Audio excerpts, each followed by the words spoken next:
একদম অল্প সময় ঘি ছাড়া মজার একটা বিরিয়ানির রেসিপি আজ আপনাদের মাঝে শেয়ার করব। আসছে সামনে ঈদ, আর এই ঈদে অনেকেরই হয়তো বিরিয়ানি রান্নার প্রয়োজন হইতে পারে। তো আশা করি আজকের বিরিয়ানির রেসিপিটি আপনাদের অনেক বেশি ভালো লাগবে। চলুন তাহলে আজকের সহজ বিরিয়ানির রেসিপিটি শুরু করা যাক। বিরিয়ানি রান্না করার জন্য এখানে আমি নিচ্ছি হচ্ছে 4 চিনি গুঁড়া পোলাওর চাল। আপনারা এখানে যে কোনো পোলাওর চালই নিতে পারেন। এখন হচ্ছে চালটা ধুয়ে পানিটা ঝরিয়ে নিব। বিরিয়ানি রান্না করতে যে মশলাগুলো লাগবে সেই মশলাগুলো হচ্ছে এখানে হচ্ছে লবঙ্গ, এখানে হচ্ছে জিরা, এখানে হচ্ছে কিশমিশ, কাজু বাদাম, কাবাব চিনি, ধনিয়া, শাহি জিরা, স্টার অ্যানিস, কালো গোলমরিচ, সাদা গোলমরিচ, আর হচ্ছে জয়ফল, আর সাথে জয়ত্রী। যেগুলো আলাদা আলাদা দেওয়া সেগুলো আলাদা দিয়ে দেবো, আর যেগুলো ভেজে গুঁড়ো করে নেওয়া সেগুলো ভেজে গুঁড়ো করে দিয়ে দেবো।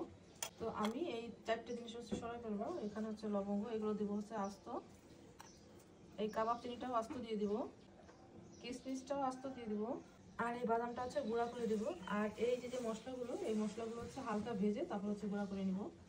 এখন হচ্ছে মশলাগুলো ভেজে নিব। জয়ফলটা একটু ফাটিয়ে দিই। আর এখন এতে দেবো হচ্ছে এলাচ আর দারচিনি, দিয়ে দিলাম হচ্ছে দারচিনি আর এলাচ। এখন এগুলো হচ্ছে হালকা টেলে নিব, খুব বেশি ভাজা দরকার নেই, এখানে শুধু হালকা টেলে নিলেই হবে। বিরিয়ানি রান্না করার জন্য আগে পেঁয়াজ বেরেস্তা করে নিব। এখন হচ্ছে পেঁয়াজটা বেরেস্তা করে নিব। এগুলো দিব হচ্ছে সামান্য একটু হলুদ, অল্প পরিমাণে দিলাম, সামান্য পরিমাণে হলুদ দিলাম যাতে পেঁয়াজ বেরেস্তাটার কালারটা সুন্দর আছে। এই জন্য হলুদ দিয়েছে পেঁয়াজ বেরেস্তার কালারটা কেমন হচ্ছে দেখুন। এখন হচ্ছে এটা নামিয়ে ফেলবো, পেঁয়াজ বেরেস্তা হয়ে গেছে।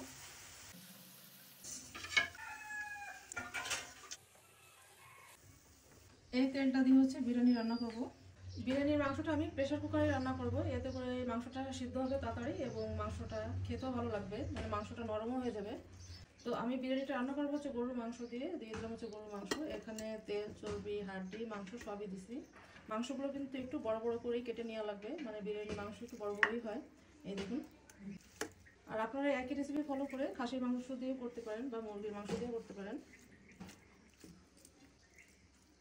এখন এই মাংসটা দিলাম হচ্ছে তেজপাতা, দিয়ে দিলাম হচ্ছে আদা বাটা, এখানে 2 চামচের মতো আদা বাটা আছে, দিয়ে দিলাম। রসুন বাটা দিয়ে দিলাম। বিরিয়ানির জন্য যে মশলাটা বানাইছি এখান থেকে হচ্ছে বেশি অর্ধেকটা দিয়ে দেবো এর ভিতরে। 1 চামচ, 2 চামচ, 3 চামচ, আর এখানে আছে অল্প একটু, এটা হচ্ছে পরে ব্যবহার করব। এখন এর দিব হচ্ছে কাবাব চিনি, লবঙ্গ, দিব হচ্ছে লবণ, দিয়ে দিলাম হচ্ছে মরিচের গুঁড়া। এখন এর দিব হচ্ছে সেই ভাজা তেলটা। এখন এর দিব হচ্ছে টক দই, অর্ধেকটার মতো টক দই দিয়ে দেবো এখানে। এখন দিব হচ্ছে কেওড়া জল। মাংসটা একটু নেড়ে মিশিয়ে দিই। প্রেসার কুকারে রান্না করলেই মাংস ম্যারিনেট করে রাখার কোনো প্রয়োজন হয় না, একবারে দিয়ে দিলে হচ্ছে হয়ে যায়। তো আপনারা চাইলে দিতে পারেন, আমার হাতের সময় নেই যার জন্য আমি সব একবার মাখাই হচ্ছে দিয়ে দিলাম, হচ্ছে বসাইয়ে একটু পানি অ্যাড করে দিলাম। দিয়ে দিলাম হচ্ছে কয়েক টুকরা, মানে 3 টুকরা, ছোট ছোট 3 টুকরা দারচিনি। এর ভিতরে এখন দেবো হচ্ছে পেঁয়াজ বেরেস্তা, যে পেঁয়াজ বেরেস্তাটা আমি আগেই করেছিলাম ওটা দিতে আমি ভুলে গেছিলাম, এখন দিয়ে দিলাম, সমস্যা নাই। ঢাকনাটা লাগিয়ে হচ্ছে এখন মাংসটা রান্না করে নেব। মাংসটা 6 থেকে 7টা সিটি দিলে হচ্ছে মাংসটা রান্না হয়ে যাবে, এর থেকে বেশি দেওয়ার কোনো প্রয়োজন নাই, তাহলে কিন্তু মাংসটা গলে যাবে। ঢাকনাটা খুলে নিই, মাংসটা রান্না হয়ে গেছে। এখন হচ্ছে বিরিয়ানিটা রান্না করে নিব। বিরিয়ানিটা রান্না করার জন্য চুলায় হাঁড়ি বসিয়ে দিচ্ছি। এখন এতে দিব হচ্ছে তেল, খুব বেশি তেল দেওয়া যাবে না, যেহেতু আগে মাংসে তেল দিয়ে আছে, অল্প তেল দেবো এখানে। এখন এই তেলের ভিতরে দিব হচ্ছে আগে থেকে ধুয়ে রাখা সেই চালটা, এখন এটার ভিতরে দিয়ে দেবো ভিতরে। এখন এই চালের ভিতরে দিব হচ্ছে একটু রসুন বাটা, লবণ, কিছুটা আস্ত গরম মশলা দিয়ে হচ্ছে এখন চালটা কষিয়ে নিব ভালো করে।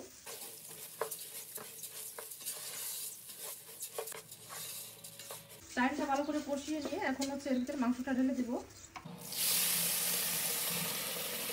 এখন হচ্ছে এগুলো সব ভালো করে মিশিয়ে নিব।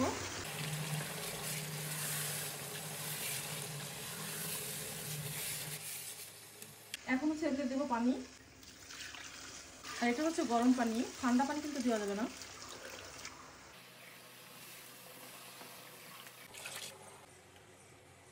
এখন হচ্ছে লবণটা চেখে দেখি যে লবণটা ঠিক আছে কিনা।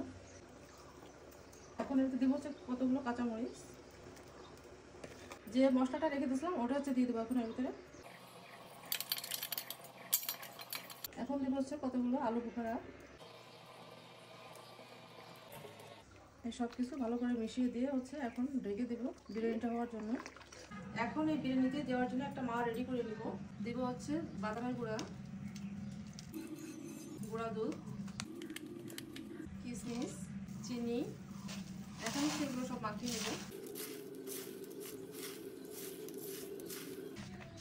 এসব কিছু মেখে নেওয়া হয়ে গেছে। এখন হচ্ছে এসে বিরিয়ানির ভিতরে দিয়ে দেবো। আপনারা তুলে নিন, দেখি বিরিয়ানির কি অবস্থা। এখন এর ভিতরে দিব হচ্ছে বিরিয়ানির সেন্ট। যেহেতু বিরিয়ানি রান্না করা হচ্ছে, এখানে হচ্ছে 2 প্রকারের সেন্ট। একটা হচ্ছে আমাদের বাংলাদেশে পাওয়া যায়, আর এটা হচ্ছে ইন্ডিয়ান বিরিয়ানি সেন্ট। আমি ইন্ডিয়া গেছিলাম, সেখান থেকে নিয়ে এসেছিলাম। তো এটাই দেবো আজকে বিরিয়ানির ভিতরে।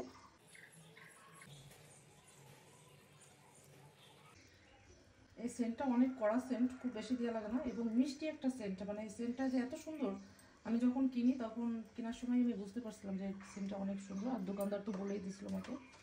এখন এর ভিতরে দিব হচ্ছে মাওয়া। যে মাওয়াটা আমি রেডি করে নিছি, এটা থেকে অর্ধেকটা দিয়ে দেবো। এখন হচ্ছে এই সব কিছু একটু মিশিয়ে নিব।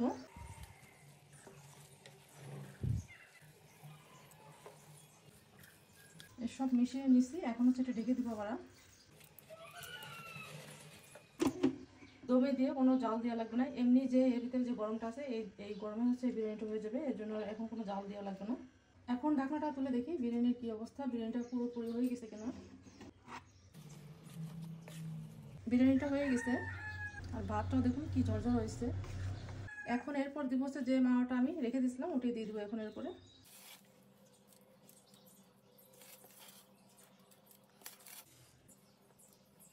ঢাকনা দিয়ে একটু ঢেকে দিলাম। বিরিয়ানিটা রান্না হয়ে গেছে। খুবই অল্প সময় আর মজার একটা বিরিয়ানির রেসিপি আপনারা তৈরি করে নিতে পারবেন যদি এই রেসিপিটি ফলো করেন। আমি এখানে কোনো ঘি ব্যবহার করিনি, যার কারণ হচ্ছে অনেকের ঘরে হয়তো ঘি থাকে না। অনেক হয়তো মনে করে যে ঘি ছাড়া কীভাবে বিরিয়ানি রান্না করা যায়, যার জন্য হচ্ছে আমি এখানে ঘি ছাড়াই বিরিয়ানিটা রান্না করে দেখালাম। আশা করছি আজকের রেসিপিটি আপনাদের ভালো লেগেছে, আর যদি ভালো লেগে থাকে তাহলে লাইক, কমেন্ট আর শেয়ার করে দেবেন। সেই সাথে পেজটি ফলো দিয়ে দেবেন। আবারও দেখা হবে এরকম কোনো সহজ রেসিপিতে। সে পর্যন্ত সবাই অনেক অনেক ভালো থাকুন, সুস্থ থাকুন। আল্লাহ হাফেজ।